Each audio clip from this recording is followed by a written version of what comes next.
Hi friends, எல்லோரும் எப்படி இருக்கீங்க? இன்றைக்கி டெய்லி லைஃபுக்கு யூஸ் ஆகிற மாதிரியான நிறைய டிப்ஸோடு தான் நான் வந்திருக்கேன். வீடியோவை ஸ்கிப் பண்ணாமல் முழுசாக பாருங்கள். நான் கொடுத்துருக்க இந்த ஐடியாக்களில் ஏதாவது ஒன்று கண்டிப்பாக உங்களுக்கு பயனுள்ளதாக இருக்கும். நம்ம அவசரமாக காலை நேரத்தில் சமைக்கும் போது வெங்காயம், இந்த மாதிரி பூண்டு இதெல்லாம் உரித்து வைக்கிறது ரொம்பவே கஷ்டமாக இருக்கும். இந்த மாதிரி டைம் கிடைக்கும்போது நீங்கள் உரித்து இந்த பாக்ஸில் ஒரு சென்டரில் ஒரு அட்டையை வச்சிட்டிங்க அப்படின்னு சொன்னால் நம்ம காலை நேரத்தில் இந்த பூண்டு வெங்காயம் உரிச்சிக்கிட்டு இருக்க பிரச்சனையே இருக்காது.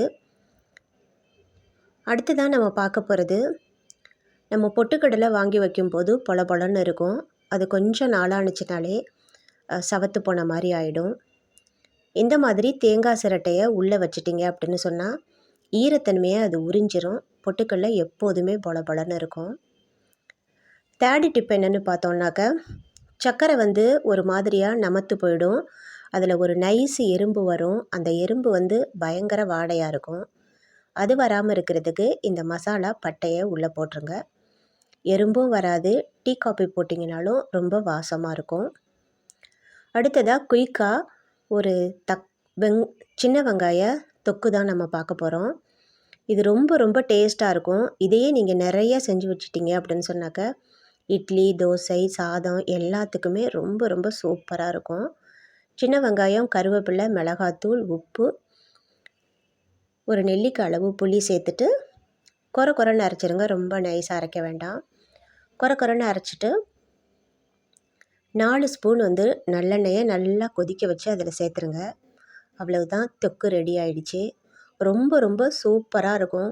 இதே நீங்கள் நிறைய செஞ்சு கண்ணாடி பாட்டிலில் கூட ஸ்டோர் பண்ணி வச்சுக்கலாம். ரொம்ப டேஸ்ட்டாக இருக்கும். இது சாதத்தோடு போட்டு சாப்பிட்றதுக்கு வேறு லெவலாக இருக்கும். கண்டிப்பாக நீங்கள் இந்த சின்ன வெங்காய தொக்கை ட்ரை பண்ணி பாருங்கள். கொதிக்கிற இட்லியோட இந்த தொக்கை வச்சு நீங்கள் சாப்பிடும்போது அல்டிமேட்டாக இருக்கும். கண்டிப்பாக நீங்கள் வீட்டில் இந்த வெங்காய தொக்கை செஞ்சு பாருங்கள்.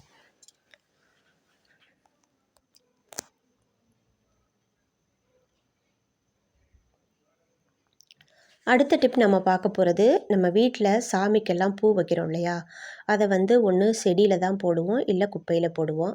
அப்படி செய்யாதீங்க. நான் வீட்டில் இதை காய வச்சு கடைகளில் கம்ப்யூட்டர் சாம்பிராணி எப்படி வாங்குகிறோமோ அதே போல் நாம் ரெடி பண்ணிக்கலாம். நல்ல வாசமாகவும் இருக்கும். நம்ம கைப்பட தயாரிக்கிறது ரொம்ப திருப்தியாகவும் இருக்கும். இந்த காஞ்ச பூக்களில் கொஞ்சமாக எடுத்திருக்கேன். அது கூட ஒரு 5-6 ஏலக்காய் சேர்த்துருக்கேன். இது கூட சோம்பு, கிராம்பு எல்லாமே சேர்த்துக்கலாம். நான் இன்றைக்கி அதெல்லாம் சேர்க்கலை. ஏலக்காயும் பட்டையும் தான் சேர்த்து பவுடர் பண்ணியிருக்கேன். தசாங்க வைக்கிற குப்பியில் இதை நம்ம அள்ளி வச்சிடணும். இது தேங்காய் எண்ணெய், நெய் சேர்த்துட்டு பிடிச்சி வில்லையாக காய வச்சு கூட வச்சுக்கலாம். நான் எப்போதுமே இதே போல் பவுடராக தான் வச்சுப்பேன். இந்த மாதிரி வச்சுட்டு தட்டினீங்க அப்படின்னு சொன்னால் அது குப்பிலேருந்து வெளியில் வந்துடும். இப்போ இதை நீங்கள் ஏற்றி வச்சு பாருங்கள். நம்ம வீடே ஒரு நல்ல நறுமணமாக இருக்கும். நம்ம கைப்பட தயாரித்த இந்த சாம்பிராணியை ஏற்றி வைக்கும்போது நம்ம மனசுக்கு நல்ல ஒரு சாட்டிஸ்ஃபேக்ஷன் கிடைக்கும்.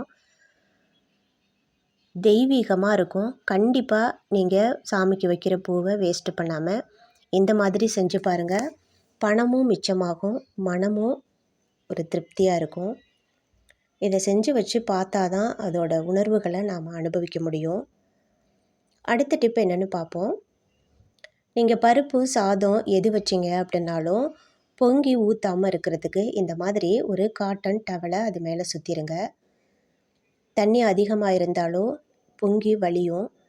அது அடுப்புலையோ மற்ற இடங்கள்லையோ படாமல் அந்த துணியிலையே இருந்தும் துணி எடுத்து நாம் அலசி போட்டுக்கலாம்.